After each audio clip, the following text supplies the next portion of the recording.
So the beauty behind the model is that you can use Clem's scenarios, you can use the kind of the understanding, and then you can rate your factors in terms of risk, pros and cons, and you can ultimately decide, you know, where the better places are to invest. Yeah, which is precisely Chantal Ilbury's point, which is that scenario planning is just daydreaming.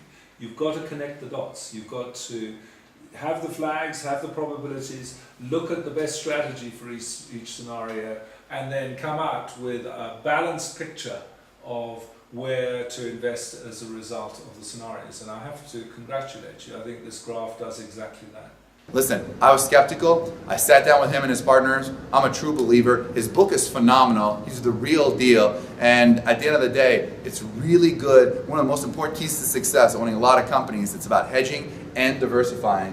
And that's what it's about. So you got to talk to them. You got to sit down with them. Not talking to would do a disservice to you and your business. And I'm an entrepreneur's entrepreneur. I just love entrepreneurship and entrepreneurs. And I'm here with Scott Picken, who's one of the top property experts, offshore property experts in all of South Africa. Maybe the #1 expert, branded all over South Africa. He's even written the book. When I say someone's written the book, I usually mean they're good at it. But he's literally written the book on going global. Now you have two people or two groups that can add more and always worth more than one, because the tendency is that any one person looks at it their view and they don't see the other viewpoint. If you have somebody that comes up with a different viewpoint, at least you have something to listen to. That's why Donald listens to me. I have a different viewpoint. I'm not involved with it. I'm not a part of his deals at this point. I can give him an unvarnished opinion and say this is what I think, and he knows I'm not just a yes man. He can take it or not, but it's important to have somebody like to have a coach or somebody that you can go to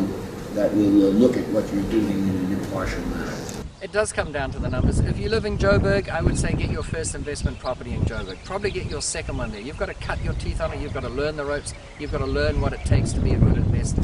But if you've got 10 properties in Joburg and you're looking at buying an 11th, I for one would say don't buy it in Joburg. Buy it in Cape Town. Go to Port Elizabeth. Go to Durban. Go to anywhere else. And once you've got a few more, I would even say it's time to think about going global. Every single person has their own parameters, has what they're trying to achieve in their life. They have what's important for them and their family and their future. And based on those parameters, it'll help you make the right decisions for you and your family. Because there's so many factors to take into account. There's the variables of which country has the best value in terms of price probability. Where are you getting the best yields? Where is the rule of law the best? Property going global. Systematic and scientific formulas. 2013, we got returns of 41.41%, a minimum for all our investors. That is why this book is the authority on international property investment.